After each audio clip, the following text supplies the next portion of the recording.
ஓம் அகிலாண்ட நாயகியே போற்றி. ஓம் அஷ்டமி நாயகியே போற்றி. ஓம் அபயம் தருபவளே போற்றி. ஓம் அசுரரை வென்றவளே போற்றி. ஓம் அன்பர்க்கு எளியவளே போற்றி போற்றி. என் அன்பு குழந்தையே, உனக்கான நல்ல விஷயங்களை செய்து கொடுப்பதற்காகவே உன் தாயானவள் இன்று உன்னை தேடி வந்திருக்கின்றேன். என் தங்க குழந்தையே, இன்று உன் அம்மா உனக்கு சொல்ல வந்திருக்கின்ற வாக்கினை நீ தவிர்க்காமல் கேட்க வேண்டும். ஏனென்றால் இது உனக்கான வாக்கு. உன்னை நல்வழிப்படுத்துவதற்காகவே உன் தாயானவள் தினம்தோறும் உனக்கு இந்த வாக்கினை உன் கண்ணில் படும்படி செய்து கொண்டிருக்கின்றேன் என்பதனை நீ மறந்துவிட. ஏமாற்றித்தான் ஜெயிக்கக்கூடாது என்று நான் சொன்னேனே தவிர, உன்னை ஏமாற்றியவர்களை ஜெயிக்காமல் விட்டுவிடு என்று நான் சொல்லவில்லை. என் பிள்ளையே, நீ யாரால் ஏமாற்றப்பட்டாயோ, யார் உன்னை ஏமாற்றி உனக்கு துரோகம் செய்தார்களோ அவர்களை ஜெயிக்காமல் அவர்கள் கண்முன்னால் நீ வாழ்ந்து காட்டாமல் இருக்கவே கூடாது. என் தங்கமே, அவர்கள் கண்முன்னால் உயர்வான சிறப்பான சந்தோஷம் நிறைந்த வாழ்க்கையை சிரித்து கொண்டே நீ வாழ்ந்து காட்டித்தான் ஆக வேண்டும். அதுதான் நீ எதிர்பார்த்ததை உன்னுடைய கைகளில் நான் கொடுக்கப் போகின்ற ஒரு வரமாக நீ கருத வேண்டும். நான் முழுவதுமாக சொல்லி முடிப்பதை கேட்டு முடித்த பிறகு உன்னுடைய மனதில் ஒரு தெளிவு பிறக்கும். யாரிடம் எப்படி பழக வேண்டும் என்று தெரிந்து கொண்டு பழகினாலே பல ஏமாற்றங்களை தவிர்த்து விடலாம் அல்லவா? யார் மீதும் நீ அதிக நம்பிக்கை வைக்க வேண்டாம் என் தங்கமே. நம்ம அம்மா இப்படி சொல்கிறாள் என்று நினைக்காதே. எல்லாம் மாறிவிட்டதே. கலியுக காலமான இதில் யாரை எதற்காக எப்போது நம்பலாம் என்று சொல்ல முடியாத அளவிற்கு எல்லோரும் சூழ்நிலை கைதியாக சுயநலவாதியாக மாறிவிட்டார்கள். அப்படியே நீ மனிதர்களுடன் பழகக்கூடிய சூழ்நிலை வந்தாலும் நீ அவர்களோடு பக்குவத்தோடு பழக வேண்டும். உன்னுடைய நம்பிக்கைக்கு அவர்கள் தகுதியானவர்களா என்பதை பார்த்துவிட்டு அதன் பிறகு பழகு. ஏனென்றால் பேசாமல் பழகாமல் இருக்க முடியாதுதான். எல்லோரிடமும் நித்தமும் பேசித்தான் ஆக வேண்டும். எல்லோரது முகங்களையும் பார்த்துத்தான் ஆக வேண்டும். ஒருவருக்கொருவர் சார்ந்து இருப்பது போலத்தானே மனித வாழ்க்கை இருக்கின்றது. அதனால்தான் சொல்கின்றேன், யாரிடம் பழகினாலும் யார் மீது நம்பிக்கை வைத்தாலும் அவர்கள் அந்த நம்பிக்கைக்கு உறுதியானவர்களா என்பதை முழுவதுமாக அறிந்து கொண்டு நம்பிக்கை வைத்து நீ பழக வேண்டும் என் தங்கமே. நீ நம்பிக்கை வைத்தவராக இருந்தால் எல்லோர் இதயங்களையும் எளிதாக வெற்றி பெற்று விடலாம். நீ எதிரிகளையும் துரோகிகளையும் நினைத்து கவலைப்பட வேண்டாம். எல்லாம் நன்மைக்கே. எவரும் இல்லை எனில் உன்னுடைய பலம் என்னவென்று உனக்கு எப்படி தெரியும்? துரோகிகளை தூரமாக வைத்துக்கொள். எதிரியை எதிரே வைத்து கொண்டால்தான் நீ அவர்கள் கண்முன்னால் வாழ்ந்து காட்ட வேண்டும் என்ற வைராக்கியம் உனக்குள் நிச்சயம் வந்தே தீரும். உன்னுடைய வாழ்க்கை மிக சிறப்பானதாக வாழ்வாய்.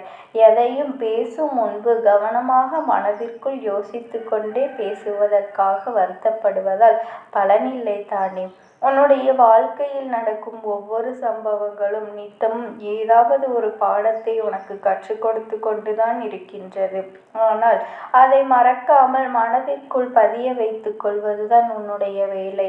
தவறுகளை ஒப்புக்கொண்டு தைரியமும் அதை திருத்திக் கொள்ளும் பலமும் தான் உன்னுடைய உண்மையான வெற்றிக்கான வழி என்பதை மனதிற்குள் வைத்து கொண்டு எப்போது நீ தவறு செய்தாலும் அதை மாற்றிக்கொள்ள முயற்சி செய்.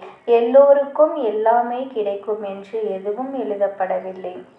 எப்படி எல்லோருக்குமே எல்லாவற்றையும் கொடுக்க முடியவில்லை என்றால் அவர்களை விட்டு விலகி இருக்க ஒருபோதும் வேண்டுமே தவிர ஒருபோதும் அவர்களுக்கு கெடுதல் செய்ய நினைக்காதே.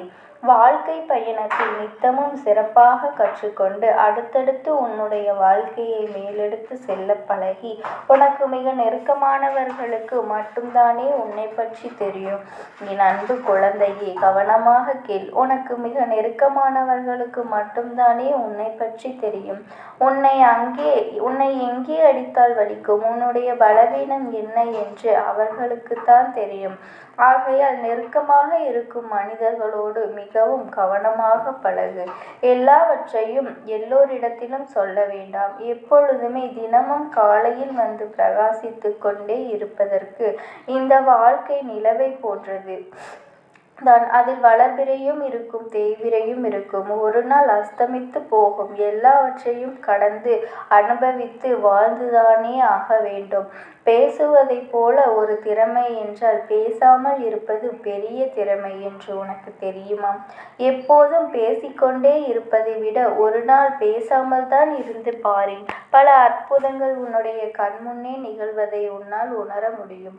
உன்னுடைய எண்ணத்தை தினம் தினம் கவனிக்க பழகு. தினம் தினம் உன்னுடைய மனதில் எழும் உயரிய சிந்தனைகளையும் தனித்துவமான எண்ணங்களையும் செயலாற்ற முடியுமா என்று யோசனை செய்.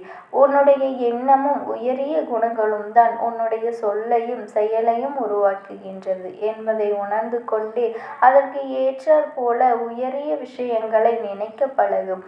உயரிய விஷயங்கள் இருக்கும். என் அன்பு குழந்தையே, உனக்கான நல்லதை சொல்வதற்காகவும் உன்னுடைய வாழ்க்கையில் உனக்கான தேடுதலை நிறைவேற்றி கொடுத்து உனக்கான நல்லதை செய்வதற்காகவுமே இன்று உன்னை தேடி வந்திருக்கிறேன். நீ தேடிய விஷயங்கள் அனைத்தும் உன்னுடைய வாழ்க்கையில் தானாகவே உன்னை தேடி வரப்போகின்றது. உன்னை சுற்றி இருக்கும் ஒரு உறவை உன்னிடம் இருந்து சூழ்ச்சி செய்து பிரித்து செல்ல நினைக்கும் அவர்கள் அதற்கு உண்டான தண்டனை மிகப்பெரிய அளவில் கிடைக்கப் போகின்றார்கள் என்று நான் கொடுக்கத்தான் போகின்றேன். என் தங்கமே, உன்னை கஷ்டப்படுத்தியவர்களுக்கு நான் நிச்சயம் தண்டனை கொடுக்கத்தான் போகின்றேன். யார் உன்னை எந்த அளவில் வேதனைப்படுத்தினாலும் சரி, அதற்கு உண்டான தண்டனையும் அதற்கு உண்டான பரிசையும் பெறத்தான் போகின்றார்கள். உன்னை கஷ்டப்படுத்துபவர்களை நான் சும்மா விட்டுவிட மாட்டேன். என் செல்லமே, மனம் நொந்து வருத்தத்தோடு வேதனையோடு என்னுடைய வாழ்க்கை ஏன் இப்படி இருக்கின்றது, நான் வாழ்வின் முன்னேற்றம் அடைய மாட்டேனா, என்னை 4 பேர் மதிக்கும்படி என்னுடைய வாழ்க்கை உயராத கஷ்டமும் துன்பமும் இப்போது என்னுடைய வாழ்க்கை முடிவுக்கு வரும். என்னால் இந்த பிரச்சனைகளை சமாளிக்கவும் முடியவில்லை. யார் எனக்கு உதவி செய்வார்கள் என மன வருத்தத்தோடு இருக்கும் உன்னை பார்ப்பதற்கு நான் பலமுறை வந்து போகின்றேன். ஆனால் நீ மன வருத்தத்தோடு இருப்பதாலும் கலங்கிய கண்களோடு இருப்பதாலும் அந்த கண்ணீரே நான் வருவதை உனக்கு மறைத்து காட்டி விடுகின்றது. முதலில் கண்ணீரை துடைத்து விட்டேன். வருத்தப்படுவதை நிறுத்திவிட்டு வாழ்க்கையை வாழ ஆரம்பி. வந்தது போனது எதுவாக இருந்தாலும் நீ கவலைப்பட வேண்டாம். இருப்பதையும் பத்திரமாக பார்த்து கொண்டு என் செல்லமை, சோம்பேறித்தனமாகவும் விளையாட்டாகவும் இருந்து விட்டேன். நான் உனக்கு கொடுக்கும் வாய்ப்புகளை தவறவிட்ட பிறகு அதன் பிறகு அழுது வருத்தப்படக்கூடாது. நான் உனக்கு கொடுத்ததை இருக்கும்போதே பத்திரமாக பயன்படுத்தி வாழ பழகு. உனக்கு சொந்தமான பொருளை ஒருவர் அநியாயமாக தட்டி பறித்து சென்றாலும் அது உறவாக இருந்தாலும் சரி, பொருளாக இருந்தாலும் சரி, அப்பொருட்கள் வெகு நாட்கள் அவர்களிடம் இருக்காது. என் செல்லமே, எப்படி வந்தது அப்படியே அவரை விட்டு விலகிவிடும். அதுபோலத்தான் உனக்கு வருத்தத்தை கொடுத்து மனவேதனைக்கு உள்ளாக்கி உன்னிடமிருந்து யார் ஒருவர் எதை எடுத்து சென்றாலும் அதுவும் அவரை விட்டு பிரிந்து போகத்தான் போகின்றது. நீ இழந்தது வேறு வடிவில் உன்னிடம் வந்து சேரத்தான் போகின்றது. ஏனென்றால் செய்ததற்கான நற்பலனாக கெட்டது செய்தவர்களுக்கு உண்டான தீமையை அவர்களுக்கு கொடுத்தே தீருவேன். உன்னை புரிந்து கொள்ளாத சில விஷயங்கள் தான் உன்னை விட்டு விலகுமே தவிர உன்னை புரிந்து கொண்டதும் உனக்கானதும் ஒருபோதும் உன்னை விட்டு விலகாது. அன்பை உணர்வதும் மற்றவர்களுக்கு உணர்த்துவதும் தானே வாழ்க்கை. எப்போதும் அன்பை பெறுவதற்கு தயாராகவே இரு. அமைதியை தேடாதே. நீ அமைதியாக மாறிவிட்டால் எல்லாமே